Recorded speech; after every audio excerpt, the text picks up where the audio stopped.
Hi there, I'm Sian Holderness, and welcome to Health Unravelled. I'm a nutritionist, counsellor, and eating psychology coach, and in my almost decade of experience in the health industry, have seen far too many women and men become consumed with weight loss, only to end up yo-yo dieting with disordered eating patterns and impinge and restrict cycles. This just breaks my heart, so I'm here to unravel everything you thought you knew about health and yourself, to help you start putting the pieces of the puzzle together and begin the process of aligning your mind, body, and soul, creating a happier, healthier you. So let's dive straight in. Welcome back, beautiful human, to another episode of Health Unravelled. When I'm recording this, it's Monday. I know this will be released for you on Thursday, but I hope that you had an incredible Mother's Day for all the mothers out there in whatever capacity that may be, whether it's traditional, untraditional, whether it's to babies in heaven, babies here on earth. Happy Mother's Day to those who don't have a mother figure in their life at all and had to do that all for themselves. I had a beautiful day with Charlie and my husband Josh, and I finished the evening off with a beautiful Restorer Yin session. It was a mix of restorative and yin yoga that my gym put on, a 90-minute session, which included some Reiki and all kinds of things. It was fabulous. So I'm feeling on top of the world today, but I am very excited to get into today's episode. I'm going to start off, as always, almost always, with a beautiful card reading. And the card I picked for today, I have a feeling may have been picked in a previous episode, but I don't track it because I truly believe that whatever it is that I choose is what you who are listening need to hear, because that's my intention behind picking a beautiful card. So this one says, trust your path. If you knew you would be supported, what would you do? And it reads that the universe is conspiring. Keep facing your true north. Your job is not to pave the path, but to simply keep facing your true north and take one step after another. If you do this, you can't go wrong. The universe is conspiring. Don't waver or doubt. Use your heart as a compass and put one foot in front of the other. If you follow the invisible trail of what lights you up, you will light up the world without even trying. Most people don't follow the highest call of their soul because they're waiting to see the end destination before they take the first step. If you take one baby step each day, within a year, you would have taken 365 steps in your dedicated direction. If you want to write a book, write a page every day. If you want to change careers, do one thing every day in dedication to that. And before you know it, in just a year from now, you will turn back and look in awe at how far you have journeyed. Keep moving and open yourself up to a whole new level of support and receiving. Things are not going to work out the way you are planning, but if you have a little faith and keep showing up, they will work out even better than you could possibly imagine. Don't micromanage the universe.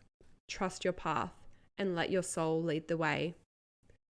If you knew you would be supported no matter what would you do? This is from the Work Your Light Oracle Cards book by Rebecca Campbell. Absolutely beautiful. And as always, plays in so beautifully into my theme for today's podcast, which is the ability to take small steps rather than all or nothing. So really diving into what it looks like to have balance in your health and in your journey, as opposed to the all or nothing mindset that so many people have when they jump into health. And I think the problem is, like what was in that reading, most people wait for evidence of the end result before they kind of dip their toe in. And when they see evidence, whether that's through before and after photos or testimonials and this and that, then they jump all in. And very often our brain can find this actually really scary. And so self-sabotage behavior kicks in, bringing us right back to the start again. Now, this is something, it's a pattern that I've seen over and over and over again. And Zoe and I actually touched into it really nicely on last week's podcast when we spoke about meal plans, because the same concept happens there all the time. Now, for some people, they know that this is the cycle that they're in, and they know they have to change something and do something differently.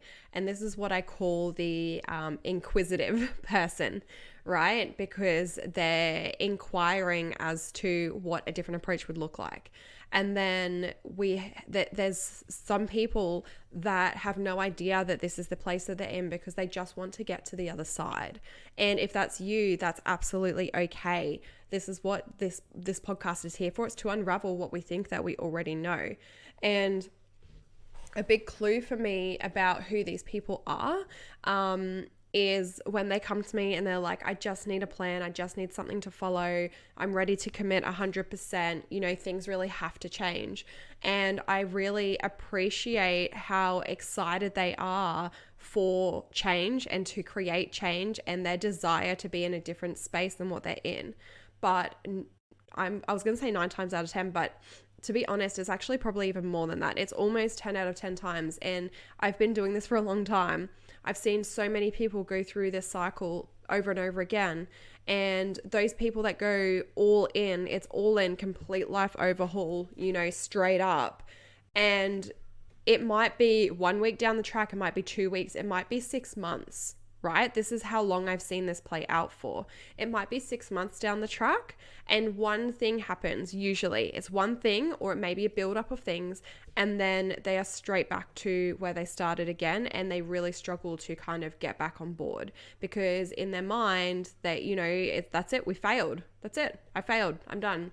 And so it's really hard to start again knowing or holding that belief that you have failed. So why would our brain want to put us in that position to try again, right? And I don't like the word failed.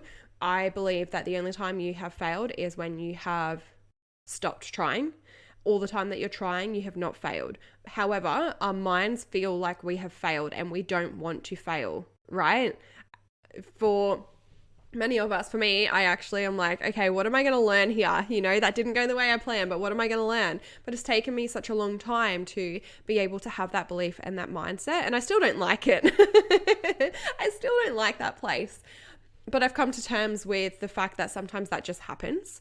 However, our brains, if we're not in that, and that's a more conscious state of being. So we spoke about the inquisitive person before. What I just mentioned is in that more conscious space. And then we've got the other end, which is emotional. It's like, I want to go all in and just get to the other side already, just get me there. I know it's possible. I've seen it's possible. Now jump in and do it. And what is easy to forget sometimes is that the people that we see as this proof, as this evidence, they actually may not, and probably are not, even in the place where you want to be. Physically, they might look it, and in the moment, they might, when we have these incredible body transformations, all of a sudden, we're like, my life's amazing, everything's fantastic, look at me go, until something happens again. And so my point here is to be mindful of the evidence that you see, and it's not to downplay anyone's achievements at all, because I've been in this place myself. I have seen my clients in this place myself, and I'm like, yes, go you, you lost the weight and you feel incredible, my job's done. And it wasn't until I started seeing these patterns play out over time, and you might know, you might see it in yourself. You may see it in people around you, and they're like, yeah, go you, you just did 3 back-to-back 8-week challenges and you look incredible. And they're like, yeah, I'm so happy. And then, 6 months later, they're in that same position all over again.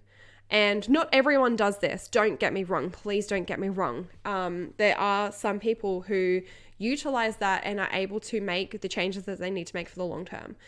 However, I'm not speaking to them. I'm speaking to the majority that really struggle in that space and then rebound back. And I'm also speaking to those of you who watch this, but only see the good and compare yourself to their journey. But you're only comparing yourself to the good parts of their journey. Now, that is what all or nothing looks like. And it plays out over days, weeks, months, years sometimes. It can play out over years. And we compare ourselves to everyone else and sometimes forget about what is needed in our life. And my firm belief is that that is one step at a time. Now, if you go all in and you completely transform your life in an 8-week challenge or whatever it may be, however it is that you do it, and then you take those small steps from that place, fantastic, brilliant, good on you. However, for many of us, when we've been in this space over and over and over again, it's really easy to get stuck in this really sticky, hard self-sabotage cycle, right? And to build up, like the energy it takes to build up that motivation to start all over again is exhausting. It's absolutely exhausting.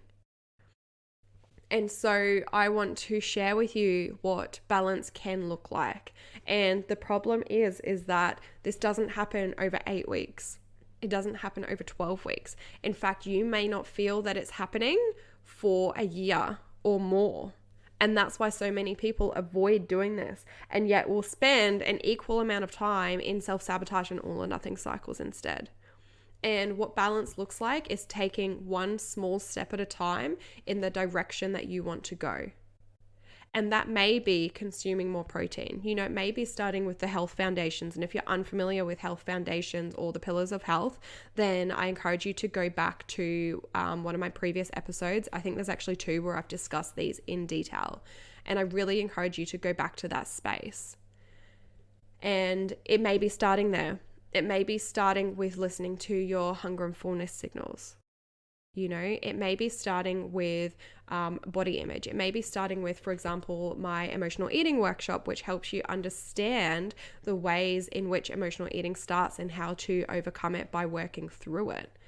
You know, it may be through meditation, 1 minute, 2 minutes, 5 minutes of meditation every day. It may be through just wanting to move your body. It may be through trying to honor yourself in one small way every single day. And I've said this before and I'll say it again, a person who honors themselves will treat themselves well in all aspects. If you truly love and honor yourself, you're going to care for yourself in that way. If you don't love and honor yourself, you're going to punish yourself. You know, just think of people around you. You've got a friend that you absolutely love and adore, you're going to treat them really, really well. If you've got someone in your life that you really despise, then chances are you're not going to be very nice to them. And if it's not out loud, it might be in your head instead. Right? And yet we do that with our bodies. So maybe through just one small step of self-care every single day. And in a year's time, it can completely transform yourself. And I have to share this with you, one of my beautiful, beautiful one-on-one clients. And I've been working with this incredible human for quite some time. And we have gone through the all or nothing cycles. We've gone through the self-sabotage, and then we got to the nitty-gritty. We dove in deep and we found the underlying story that was going on below the surface that actually had nothing to do with food itself. And I had a call with her last week and she said to me, it's just about how I feel now. I just want to feel good and it's about how I feel. And I had goosebumps all over my body, because she's not waiting for a time where she looks a certain way and deserves to feel good. She is making conscious steps each day to help herself feel incredible day in and day out. And that's not just short-term feel good. That is genuine feel good, right? It's in that more conscious space. And I just had goosebumps all over my body. It was amazing. Now, if you are in a highly emotional state and your responses around this all or nothing cycle are linked to self-sabotage or emotional eating, then the emotional eating workshop is absolutely perfect for this, because it takes you step by step. It allows you to do that inner work that we can't avoid, but we try. And it takes you step by step through the psychological and the physiological aspects that lead to emotional eating and self-sabotage, so that you're then able to make small changes from that place, by giving you the tools to be able to navigate through that, by giving you the information that you need to really look within. Actually, just before I'm recording this podcast, I actually added an extra module into the emotional eating workshop called Going Deeper, to allow you to get below the surface of what's really happening. And in that module, I speak about the the stories that we tell ourselves and how they are created to keep us safe, to help us make sense of things despite all logic, right? Our brain makes up these stories that as soon as it's got a story, our brain's like, okay, yeah, all right, that's cool. I've got a story. I can see what's going on. And that story may be completely illogical, which in the case of emotional eating, it often is. And we know the logic, we know the stuff, we just can't find ourselves able to navigate through that. And that's why I created the emotional eating cycle. The emotional eating workshop. Come on, Sian, get your words out. I'm just so excited. So I will leave you with that for today. I'm really excited. I've actually had a couple weeks off recording. I had a few recordings ahead of time because I like to be organized, and I knew that we had the public holidays coming up, and I actually recorded on a Monday. And so it's my first week back recording after a few weeks, and I'm really happy to be here. And I can't wait to chat with you again next time. If you loved this episode, please let me know by leaving me a review or sharing this with your friends. It's so important for me to get this information out to those that need to hear it. So your feedback means the absolute world to me. And also, if you have any topic requests, hit me up with them too.